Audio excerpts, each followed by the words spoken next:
toujours mon étude dans 1 Thessaloniciens, chapitre 2, les versets 13 et 14. Puis j'ai donné comme titre, comme vous voyez, l'accueil de la parole de Dieu.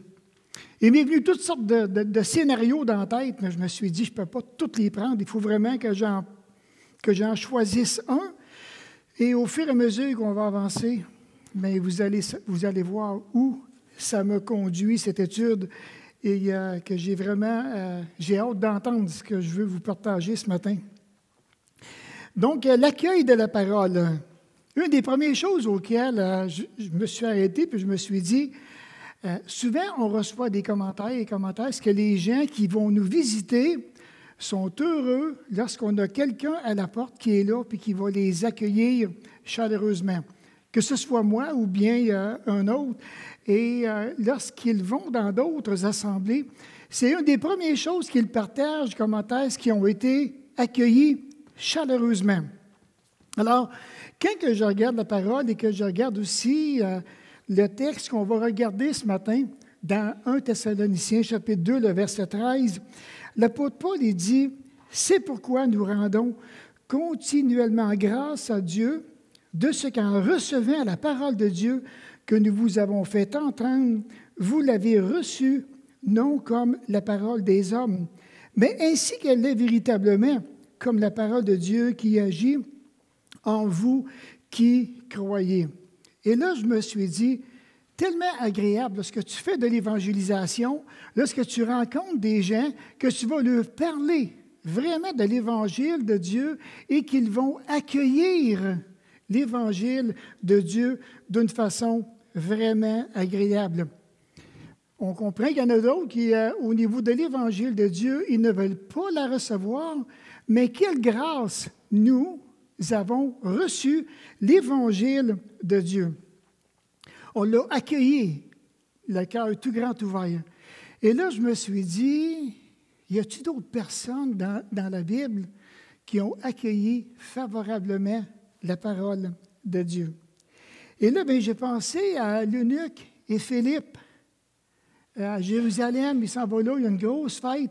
Et à un moment donné, mais Philippe, l'eunuque est en train de lire, un gars qui lisait la parole, et le texte qu'il lisait est celui-ci. Il a été mené comme une brebis à la boucherie, et comme un agneau muet devant celui qui le tombe.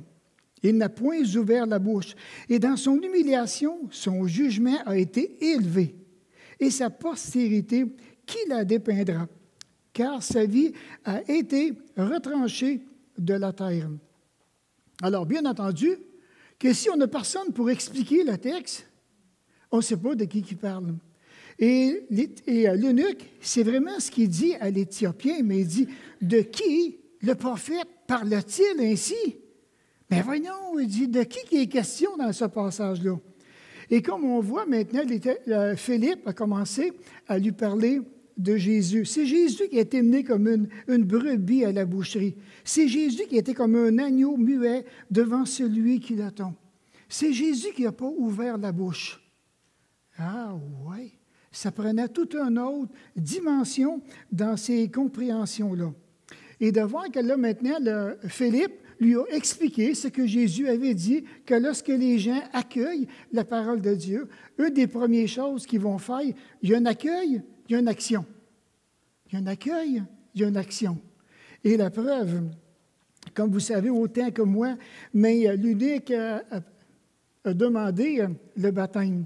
Et de voir que Philippe lui avait posé cette question-là, mais si tu crois de tout ton cœur, cela est possible. OK, mais croire quoi? Mais juste le texte que je viens d'expliquer avant, que Jésus, qui était l'agneau, qui est l'agneau de Dieu, qui a été mené comme une brebis à la boucherie. Okay? Et là, maintenant, l'eunuque s'arrête. Et je crois de tout mon cœur que Jésus-Christ est le Fils de Dieu. Le salut, c'est tellement simple. Je crois. Et ça va. Il y a un parallèle avec Jean 9, 35, quand Jésus pose la même question à l'aveugle-né. Crois-tu au nom du Fils de Dieu? Et de voir que maintenant, il vient et puis il s'éclame. Il va vraiment ouvrir le cœur et dire tout haut, je crois que Jésus est le Fils de Dieu. Il accueille, le cœur est ouvert, et j'accueille, je veux vraiment croire. Oui, je crois en lui, je l'accueille dans mon cœur, dans ma vie. Et maintenant, on accueille, il y a une action. C'est quoi la première action qu'il a faite? Il a été au baptême. Et là, maintenant, il voit de l'eau. Il dit, mais qu'est-ce qui empêche que je sois baptisé? Et là, maintenant, il va au baptême. Alors, après ça, je me suis dit, y a-t-il d'autres personnes qui ont accueilli favorablement la parole de Dieu? Et là, mais j'ai pensé à Jonas. Jonas, qui Dieu lui donne une mission concrète d'aller à Ninive. Et Jonas s'en va complètement, à l'époque, c'était le bout du monde. Il s'en va complètement dans le sens opposé que Dieu lui avait demandé. Et de voir que là, bien sûr, il prend un billet, il veut embarquer dans le bateau, et là, maintenant, sur la mer, ça brasse. Moi, je n'ai jamais été sur la mer. On a un marinier avec nous ce matin. On a un marinier qui est là. Si j'aurais du temps, je le questionnerais. Mais il y a des mariniers qui sont là. Ils ont peur.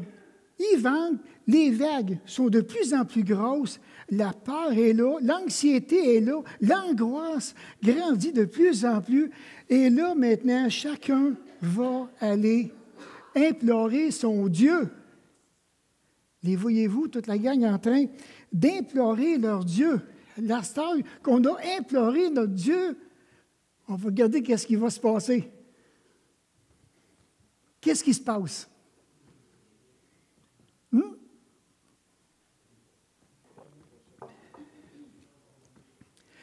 ne se passe rien. Absolument rien. Puis là, je me suis posé la question, comment ça se fait qu'il ne se passe rien? Il me semble qu'ils ont tout imploré leur Dieu. Et là, je me suis dit, je viens de comprendre. Je viens de comprendre. Il y avait un catholique, il y avait un témoin de Jéhovah, il y avait un mormon, un raélite, il y avait un bouddhiste, puis un hindouiste. Ils ont tout invoqué leur Dieu, puis ça ne marche pas. Ça ne marche pas pantoute. Et de voir que là, maintenant, ils ont dit, on a quelqu'un qui est dans le cale, on va aller le voir, puis on va lui dire qu'il invoque son Dieu, lui, et le Jonas qui vient, et puis là, maintenant, qui dit des vérités, qui déserte, et là, maintenant, qui fait affaire avec le Dieu du ciel. C'est lui qui a créé le ciel, la mer. Et là, maintenant, ils sont tous surpris, et de voir que Jonas dit, même, et c'est là qu'ils ont invoqué l'Éternel, il dit, « Ô Éternel, ne nous fais pas périr à cause de la vie de cet homme, et ne nous charge pas du sang innocent, car toi, Éternel, tu fais tout ce que tu veux. » C'est intéressant de voir que là, maintenant, ils ont abandonné leur Dieu, parce que dans le fond, ce n'était pas un Dieu, et ils se sont tournés vers le vrai Dieu, le Dieu de Jonas. Ils ont accueilli favorablement les paroles que Jonas a partagées concernant l'Éternel. Après ça, mais j'ai pensé à un autre. À Jésus lui-même, il dit, « Car je n'ai point parlé de moi-même, mais le Père qui m'a envoyé m'a prescrit lui-même ce que je dois dire et ce que je dois annoncer. Et je sais que son commandement est la vie éternelle. C'est pourquoi les choses que je les dis comme le Père me les a dites. » J'ai accueilli la parole de mon Père et maintenant, j'aimerais tellement que vous puissiez accueillir cette même parole que je vous dis parce qu'elle vient de mon Père. Est-ce que vous avez le cœur assez ouvert pour accueillir la parole de mon Père? Et cette parole, c'est la vie éternelle. Alors, j'ai pensé dans un autre, il y en a d'autres, mais j'en ai encore un autre. Et là, je me suis dit, quoi faire dans les moments de découragement, quand les gens sont épuisés, quand tu as la responsabilité d'aller vers un peuple, et ce peuple-là ne veut rien entendre. Ce peuple-là ne veut pas accueillir la parole de l'Éternel. Et de voir que l'Éternel dit à Jérémie, va et crie aux oreilles du peuple. Crie-leur dans les oreilles. Et on voit que le peuple n'a pas répondu. Mais Jérémie, qu'est-ce qu'a fait Jérémie? Il n'a pas abandonné. Mais notre frère Sylvain l'a partagé il y a 2 semaines. J'ai recueilli tes paroles et je les ai dévorées. Tes paroles ont fait la joie et l'allégresse de mon cœur, car ton nom est invoqué sur moi, Éternel, Dieu des armées. Et de voir qu'à travers l'épreuve, à travers la souffrance, j'ai recueilli tes paroles. Je les ai dévorées dans les moments les plus difficiles de ma vie. Vraiment encourageant. Même il y a un petit cœur là-dessus, vous savez, hein? Oui? OK. Vous savez qu'il y a un petit cœur? J'ai recueilli tes paroles et je les ai dévorées. Tes paroles ont fait la joie et l'allégresse de mon cœur.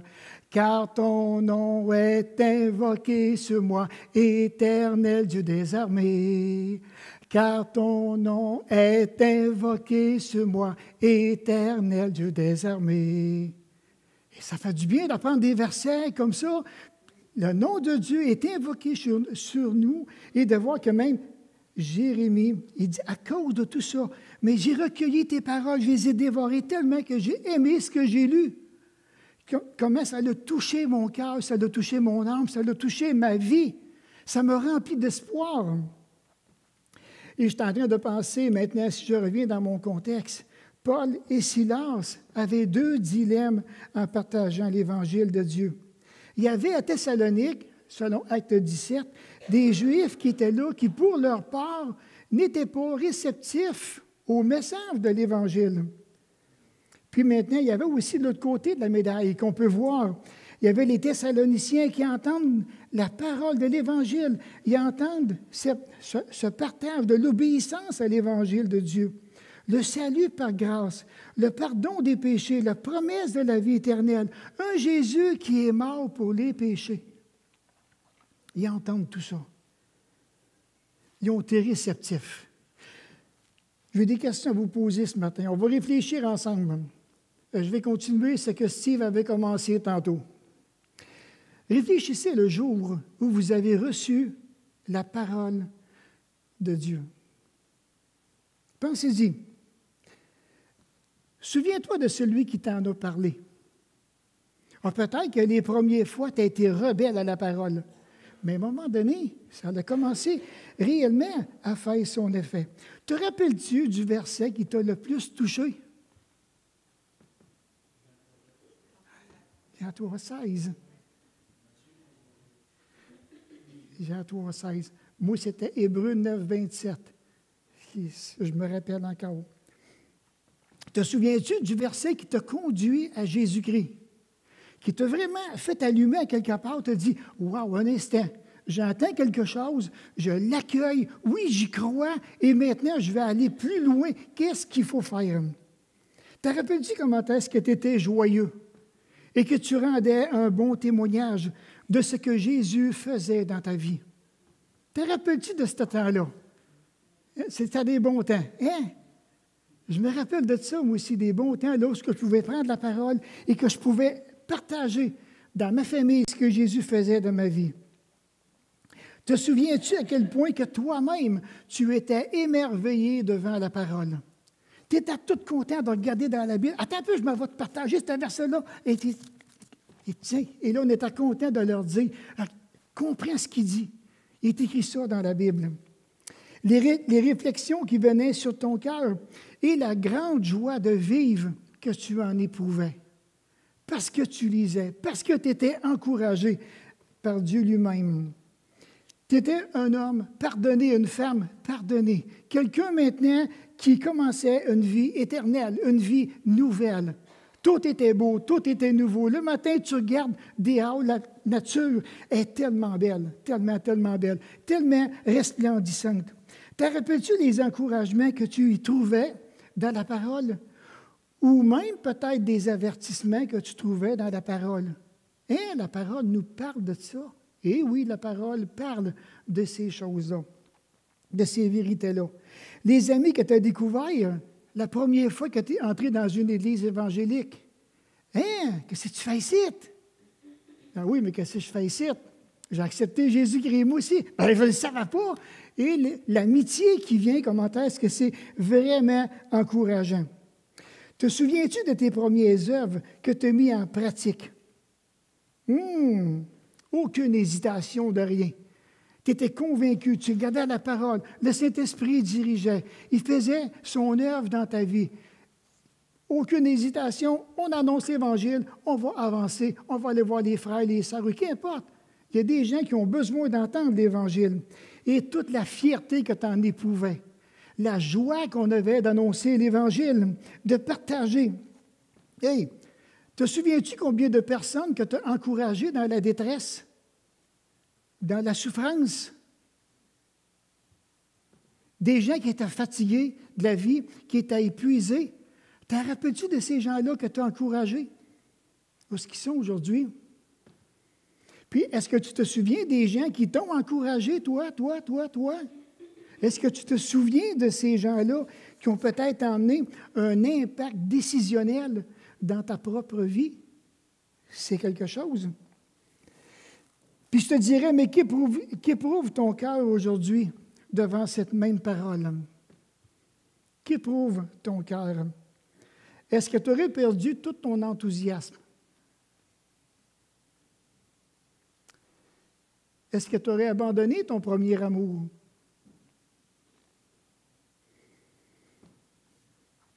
Si tu sais ce que tu dois faire, je te dirais, tarde pas.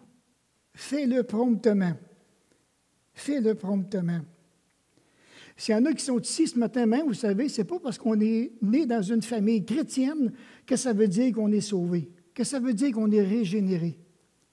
On peut avoir eu le bonheur d'entendre l'Évangile toute notre vie, mais il se peut qu'on ne soit pas régénéré, que l'on ne soit pas né de nouveau.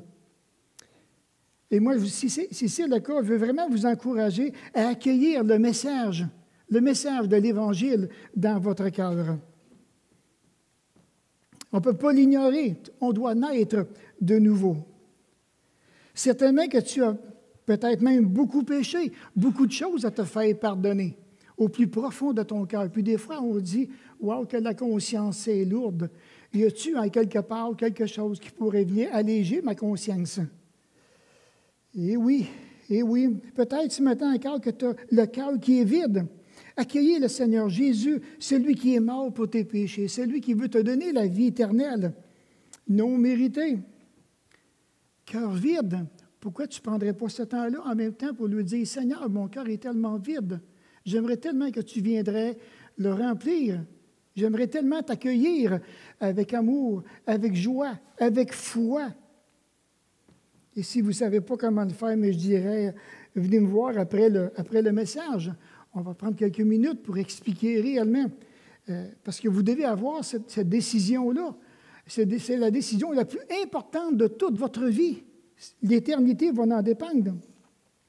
Et là, j'ai pensé à l'apôtre Paul. Paul, maintenant, je reviens avec Paul, qui a le cœur vraiment partagé, en voyant la réception de l'Évangile chez son propre peuple. Parce que les Juifs, la plupart, sont demeurés dans leur incrédulité. Et de l'autre côté, il est attristé, mais plutôt il est vraiment joyeux de voir la réceptivité au niveau des Thessaloniciens, qu'ils reçoivent, qu'ils ont accueilli la parole avec tellement de joie. La réception, c'est l'action de recevoir. Soit une personne, c'est d'accueillir. C'est l'enthousiasme, la joie du partage. C'est accompagné de grandes émotions qui poussent à la joie, la reconnaissance, à l'exaltation, de même que l'encouragement et l'excitation. C'est avec un cœur rempli d'enthousiasme que Paul, que Silas manifestent leur joie de voir chez les Thessaloniciens des hommes et des femmes qui ont accueilli favorablement le message de l'Évangile, cette bonne parole de Dieu, qui veut dire littéralement, vous avez entendu une parole de nous venant de Dieu. C'est pour cette raison que Paul fait mention de son message et qu'il utilise souvent la parole de Dieu ou bien l'Évangile de Dieu. Ce que nous vous avons dit, c'est comme si que ça venait directement de Dieu. Et cette parole, elle est tellement sérieuse est infiniment supérieur à toutes les opinions humaines. La preuve, encore aujourd'hui, combien de gens ne veulent rien savoir de la parole, qui ne veulent rien savoir de Jésus? Absolument rien. C'est vraiment, vraiment fermé. Par contre, il y en a d'autres qui sont encore ouverts. On se doit de les chercher. On se doit de prier pour eux autres, afin qu'eux aussi puissent accueillir la parole. Donc, recevoir, qui veut dire que c'est l'accueil intérieur du message. Il y a un transfert de pensée au cœur. On dit qu'une telle réaction de cœur était le résultat du fruit divin. Il y avait quelque chose qui était vraiment remarquable chez les Thessaloniciens. Alors, quand on prend la parole de Dieu, qu'on la met dans notre cœur, c'est bien entendu que nos pensées vont changer. Pourquoi? Et là, maintenant, on en vient tous avec un même esprit. Et quand ce n'est pas le même esprit qui est là, ça, maintenant, nous le savons. Nous le discernons.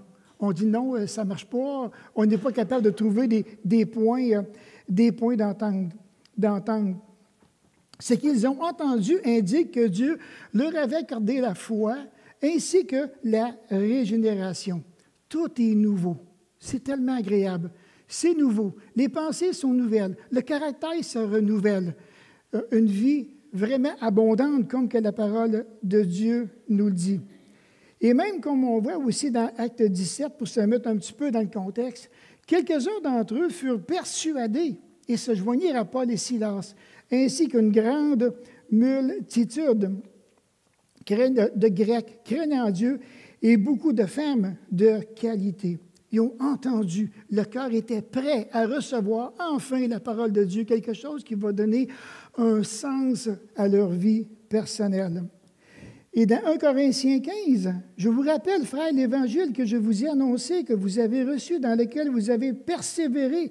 Je vous ai enseigné avant tout, comme je l'avais reçu, que Christ est mort pour nos péchés, selon les Écritures, qui a été enseveli et qu'il est ressuscité le troisième jour, selon les Écritures. Alors, est-ce que les chrétiens de Corinthe avaient besoin d'être affermis personnellement dans leurs convictions personnelles? Je le crois vraiment. Et de voir que Paul, maintenant, dans 1 Corinthiens 15, il est en train de ramener le fondement de la foi. Il ramène le fondement. Et j'aime ça parce qu'il parle encore de l'Évangile que je vous ai annoncé, que vous avez reçu, dans lequel vous avez persévéré. Je vous ai enseigné avant toute chose, comme je l'ai reçu que Christ est mort pour nos péchés, selon les Écritures. Il a été enseveli, il est ressuscité, selon les Écritures.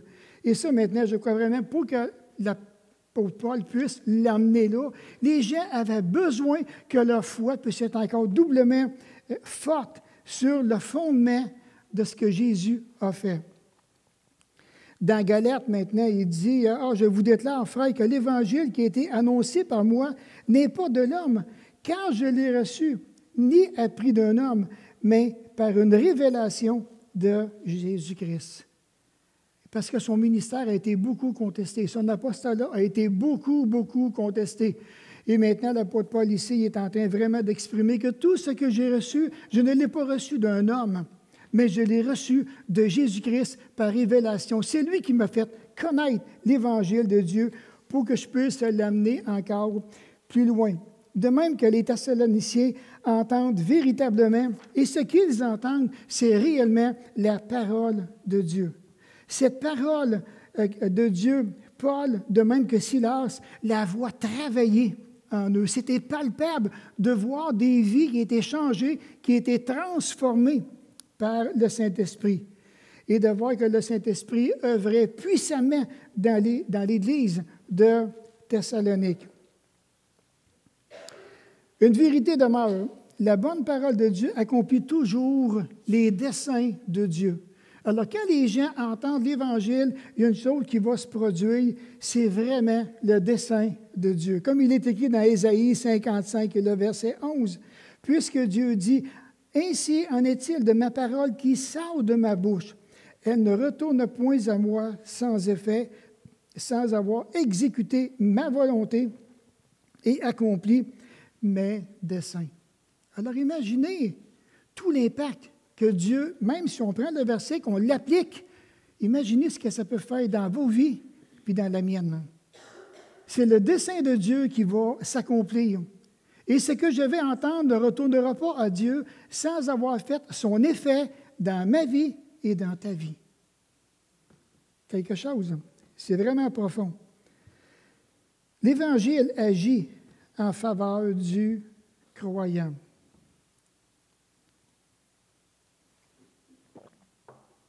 L'Évangile le sauve. L'Évangile le sanctifie. C'est encore l'Évangile qui va l'amener à la maturité, qui va l'affranchir. C'est l'Évangile qui va le perfectionner, le conseiller, l'édifier.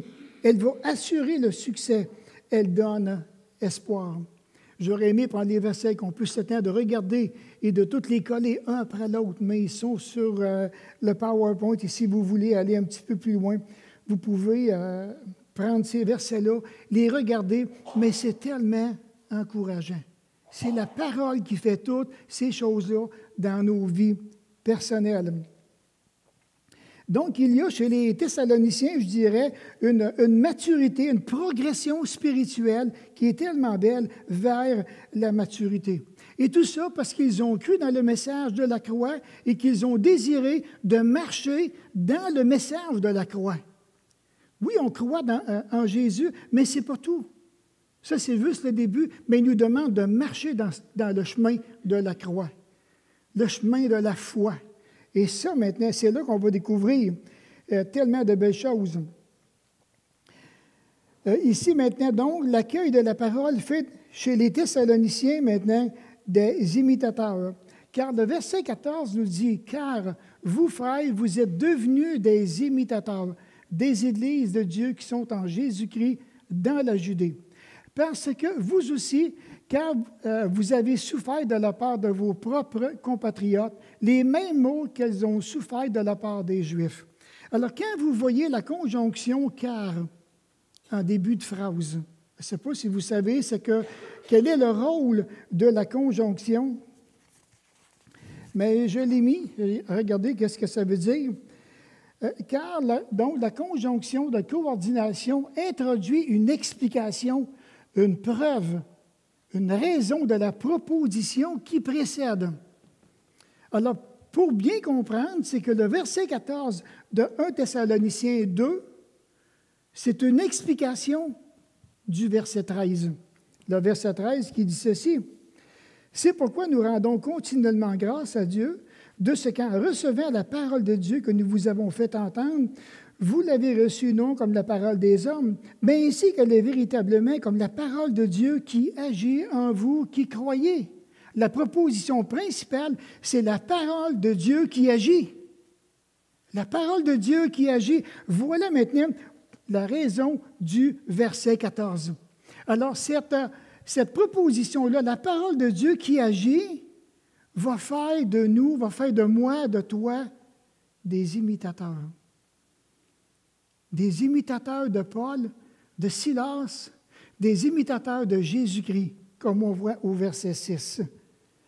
L'acceptation et l'accueil de l'Évangile démontraient l'acceptation même du Seigneur à cet Évangile dans leur vie personnelle. Certainement que les Thessaloniciens n'ont pas été en Judée, mais il y avait quelque chose qui était vraiment remarquable. Entre les chrétiens de Judée et de Thessalonique, il y avait cette maturité qui était là. Maturité spirituelle, maturité émotionnelle, maturité caractérielle. Et c'était devenu des imitateurs. Wow! Voyez-vous le décor? C'est l'Évangile qui fait tout ça. C'est ça que Dieu veut faire dans ta vie et dans la mienne. C'est bien entendu qu'au fur et à mesure qu'on avance, la Judée, donc c'était une province romaine qu'on dit de la Palestine, c'était le foyer de la première assemblée chrétienne locale, l'Église de Jérusalem qui est née le jour de la Pentecôte, dans Acte 2. Au cours des premières années qui ont suivi la naissance de cette Église, les croyants ont fondé d'autres églises locales qui, au moment de la conversion des Thessaloniciens, avaient toutes atteint la maturité, ayant bénéficié du perfectionnement qu'engendre la persécution. Il y a eu des obstacles, Il y a eu vraiment des empêchements d'avancer en quelque part. Il y a eu la persécution qui est venue, et à travers la persécution, c'est là maintenant que la maturité s'est développée. Que ferions-nous au Québec, au Canada, si l'Église passerait par des moments de persécution? Que ferions-nous? Qui serait là dimanche prochain? Il faut y penser. Ça pourrait arriver. Ça pourrait. Et là, maintenant, à travers la persécution, les chrétiens ont été chercher les compréhensions de la maturité. Ah, c'est comme ça qu'on grandit. C'est comme ça que ça se passe. C'est comme ça maintenant que je vais devenir plus ferme, autant spirituellement, émotionnellement, caractériellement, parce que ça me brasse.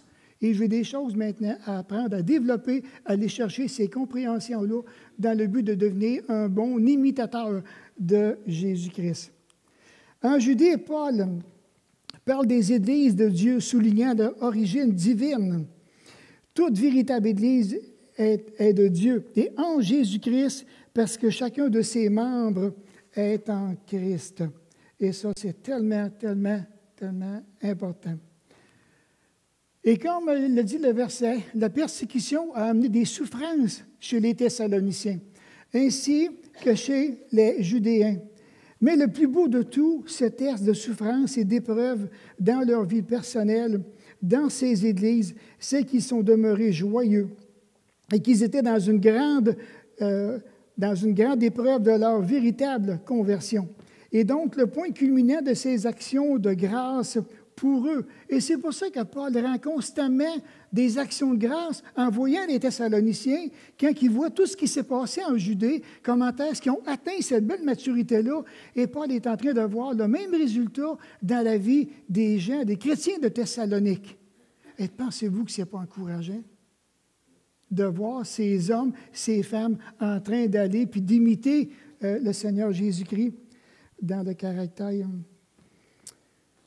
En terminant, l'eunuque, les mariniers, Jérémie, Jésus, c'est le cœur tout grand, tout ouvert, qu'ils ont accueilli la parole de Dieu.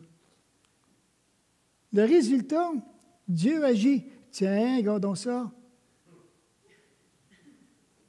Regardons ça.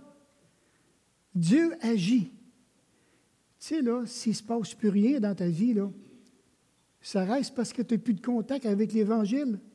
Pas de contact avec l'Évangile, Dieu ne peut pas agir dans ma vie. J'accueille favorablement la parole, Dieu va agir. Maintenant, j'ai encore une question à poser. Croyons-nous encore à la parole de Dieu? Croyons-nous vraiment du fond du cœur qu'elle vient de Dieu, cette parole-là? Si je la crois, parce que je termine avec le prochain verset, que j'ai bien aimé, puis j'en fais encore mes délices, tellement que c'est bon. Si je crois à cette parole, je dois la mettre en pratique. C'est là que Dieu va agir. Dernier verset, j'ai pensé à Job. Et Dieu n'est point abandonné les commandements de ses lèvres. J'ai fait plier ma volonté aux paroles de sa bouche. Wow! C'est quelque chose, frères et sœurs. Je n'ai pas abandonné les commandements de ses lèvres. J'ai simplement fait plier ma volonté aux paroles de sa bouche. Il y a peut-être beaucoup de choses que Dieu nous demande de faire. On résiste. On ne veut pas le faire. Dernièrement, il y avait quelqu'un qui m'a partagé quelque chose et puis la pensée vient dans mon esprit. Prie pour lui. Prie pour lui. Savez-vous ce que j'ai répondu? Jamais. Et je savais que ça venait du Saint-Esprit. Je me dis, qu'est-ce que je fais là? Qu'est-ce que je fais là? J'ai dit, Seigneur, je dis, pardonne-moi. Et j'ai prié pour la personne que le Seigneur me mettait à cœur. Pourquoi? J'ai accueilli la parole. Je voulais faire plaisir à mon Seigneur. Je me suis repenti et je me suis viré de bord. Et je vous le dis, ça n'a pas été bien long. Puis je dit, Caroline, mon cœur est donc bien méchant, Seigneur. Pourquoi j'ai dit jamais tout d'un coup? Je ne comprends pas. Mais j'ai accueilli la parole, ce que Dieu me demandait. Prie pour cette personne-là. On va se courber dans un mot de prière. Alors, encore une fois, vraiment te remercier pour ta présence avec nous ce matin. Père, puisses-tu nous donner cette même attitude de Job. Donne-nous vraiment cette joie, simplement de faire plier notre volonté à la tienne, grandir dans cette maturité et d'accomplir uniquement ta volonté. Alors, Père, on tient vraiment à te remercier de tout l'honneur que tu nous as fait ce matin d'être parmi nous. Et glorifie-toi à travers ce message. Au nom de Jésus, amen.